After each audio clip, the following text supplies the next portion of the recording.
qual que é a diferença do terapeuta iniciante para o terapeuta nível maestria que eu quero trazer para vocês? Primeiro, o terapeuta iniciante, eu vou colocar aqui TI, terapeuta iniciante. E do outro lado, eu vou colocar o mestre, vou colocar o M. Qual que é a principal diferença entre um e outro? A pessoa que está começando, o terapeuta iniciante, ele ainda tem a ideia de pensar, mas espera, eu vou atender alguém com ansiedade. Qual a técnica eu devo usar para ajudar no tratamento de ansiedade? O terapeuta iniciante, ele fica buscando entender sobre a doença. Ele está buscando entender, por exemplo, olha, deixa eu ver, a pessoa tem um transtorno borderline, eu tenho que estudar muito sobre o transtorno borderline. Ou a pessoa está com depressão, eu tenho que estudar muito sobre depressão. Não estou dizendo que você não deve, mas o mais importante é entender o ser humano por trás. Como assim o ser humano por trás? Aí que entra o nível de maestria. Quem chega no nível de maestria, ele olha mais para o ser humano, no mundo do desenvolvimento humano, do que para as doenças. Porque terapeuta não é psiquiatra, e é importante entender isso. O que é um psiquiatra? O psiquiatra é aquele que receita medicamento. Inclusive, existe aquela confusão que algumas pessoas fazem, que misturam psicanalista com psiquiatra. O psicanalista é quem faz um curso livre. Ele não necessariamente fez nenhuma faculdade. Agora, psiquiatra é alguém que fez um curso de medicina.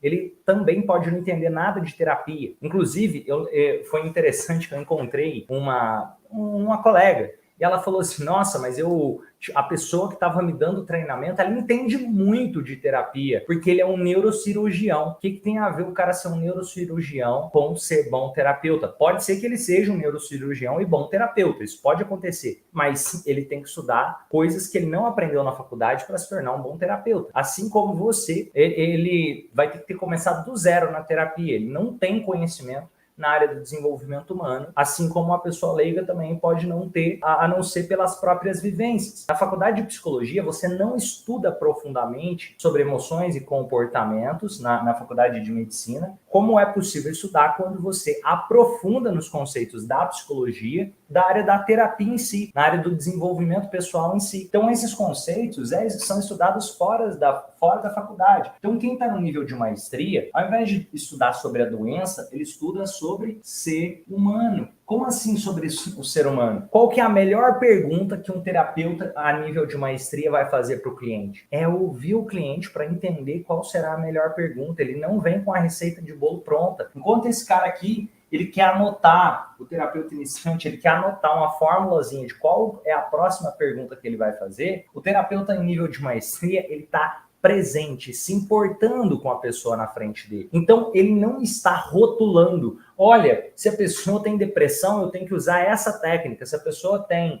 fibromialgia, a técnica é essa. Por quê? Porque ele não está pensando na doença, ele está ouvindo o ser humano por trás. Eu vou te dar um exemplo claro. Imagine que uma pessoa tem uma fibromialgia. E aí o que acontece? Essa pessoa que tem a fibromialgia, ela pode ter somatizado questões emocionais porque ela teve o abandono com o pai. Outra pessoa, ela teve fibromialgia porque eu estou colocando um dos fatores desencadeadores que somatizou isso como doença no corpo dessa pessoa, pode ser porque ela sofreu bullying na escola. Outra pode ser porque ela sofreu um abuso. Outra pode ser e outra coisa a mais. Então percebe que o ser humano é subjetivo. Então quando eu olho para o ser humano mais do que para a doença e para a história que o ser humano conta, da própria história, trazendo a história daquela pessoa para ser trabalhada, o resultado tem de ser muito mais efetivo do que simplesmente olhar para o sintoma. E agora eu quero trazer mais clareza para vocês aqui hoje. O bom terapeuta, a pessoa que chega no nível de maestria, ele não olha só para ressignificação, que é onde a maior parte dos terapeutas acha que só tem que trabalhar ressignificação. Ressignificação é muito poderoso, mas não é só sobre ressignificação. O que mais que um mestre trabalha? Escreve nos comentários. Quem é membro do Movimento Transformacional, a maior plataforma de hipnose com psicologia do mundo, sabe a resposta. O que mais que um mestre trabalha além de ressignificação? Escreve aqui nos comentários. Eu quero ler a sua resposta. Além de ressignificação, imagina que chegou alguém aqui e essa pessoa ela chegou com o diagnóstico de depressão. O que o terapeuta iniciante ele faz? Ele pensa em qual técnica, ele pensa qual pergunta, qual receita ou protocolo. Esse cara, quando ele pergunta isso, eu sei que ele é iniciante. Quando o cara precisa de protocolo, ele tem que seguir o protocolo, seguir ali qual técnica. eu sei que ele é iniciante. Esse daqui, ó, o mestre, ele olha para o ser humano. Então, ele vai trabalhar com ressignificação. Por exemplo, teve gente que colocou aqui histórico de vida. A Lúcia colocou histórico de vida tem a ver com ressignificação, Lúcia. Ressignificação é olhar para a própria história de forma diferente. Mas tem outra coisa que é muito importante, e alguém escreveu aqui, o André Luiz escreveu e ele acertou. Clareza. O que é clareza? É entender que tem coisas novas que a pessoa precisa se desenvolver. Ela precisa aprender coisas que talvez ela não saiba no estado que ela se encontra, que vai levar ela para um próximo nível.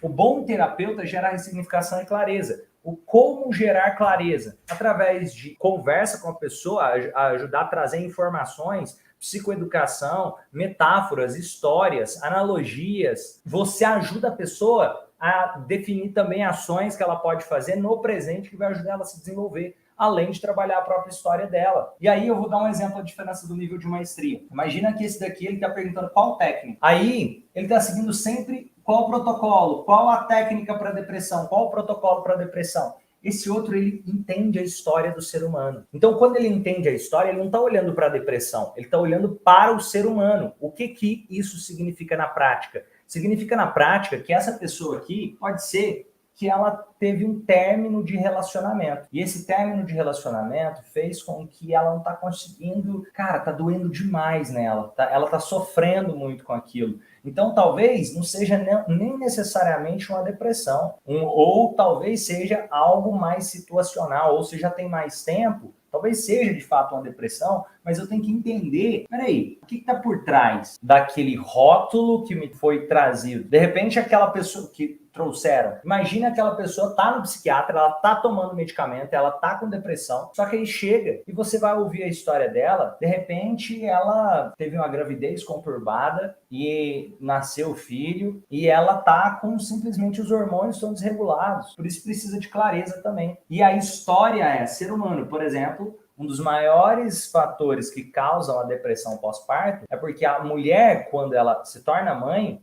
ela entra num outro papel. Ela não é mais só o papel de mulher, agora ela é o papel de mãe. Ela não é mais só o papel de esposa, agora ela entra no papel de mãe. Tá entendendo? Então isso, em nível de significado, em nível de construto pessoal, transforma muito a mentalidade de uma pessoa.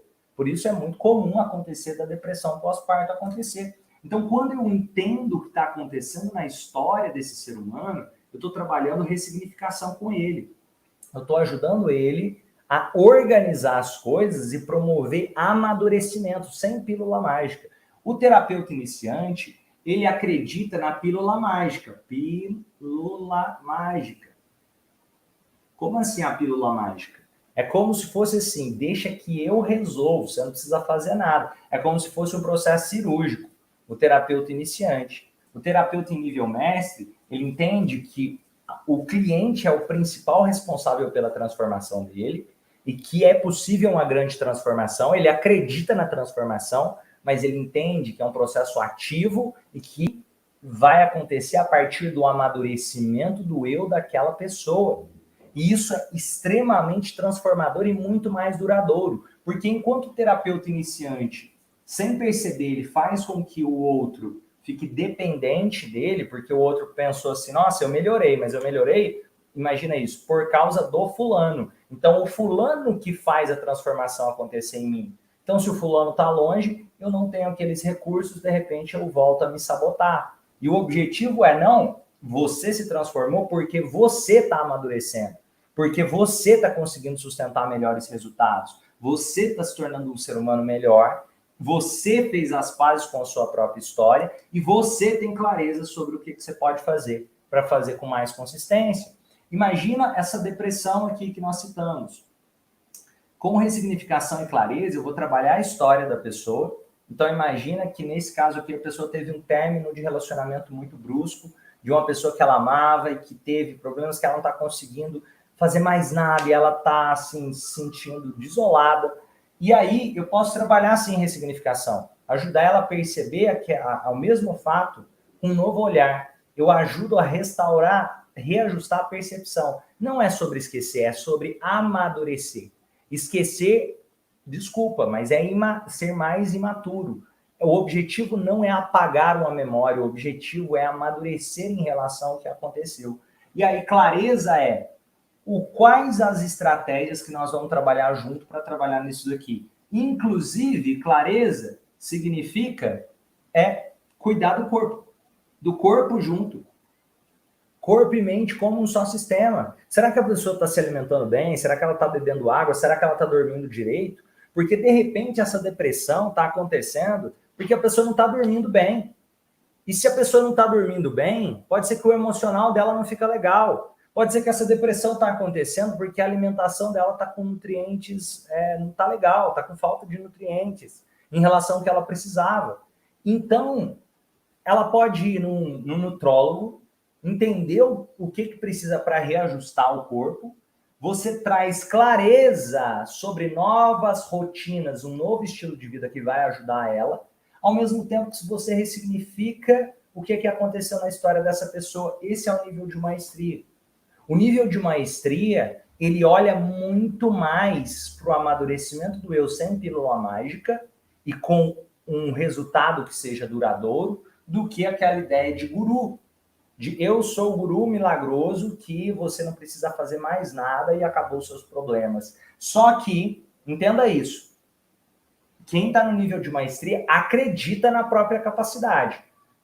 Um exemplo, cara, eu acredito que eu consigo gerar muito resultado, mas eu deixo total clareza. Olha, eu não faço por você, nós vamos trabalhar juntos. Inclusive, se a pessoa diz, Romani, eu paguei, agora você se vire. Eu falo, cara, é você que quer a transformação. Aqui, porque você pagou, eu não vou fazer por você, eu vou estar ao seu lado. É a mesma lógica de paguei academia, agora você se vire para que eu fique forte. Não, você tem que ir na academia todo dia. Se você não estiver disposto a ir na academia, desculpa, mas você não vai conseguir o resultado que a academia poderia proporcionar. E às vezes o cliente ouvir isso é o que ele precisa para ser mais maduro.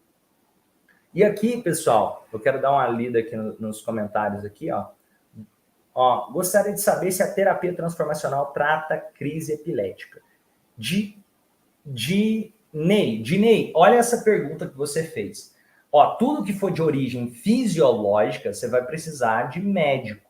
Tudo que for de origem emocional e comportamental, você pode tratar com terapia. Não é sobre terapia transformacional, é qualquer terapia. Pensa assim, é possível tratar através do autoconhecimento, através da gestão das emoções e dos comportamentos? Se sim, pode tratar. Se não, não pode tratar. Exemplo, a epilepsia tem gente que vai ter remissão e vai ter excelentes resultados.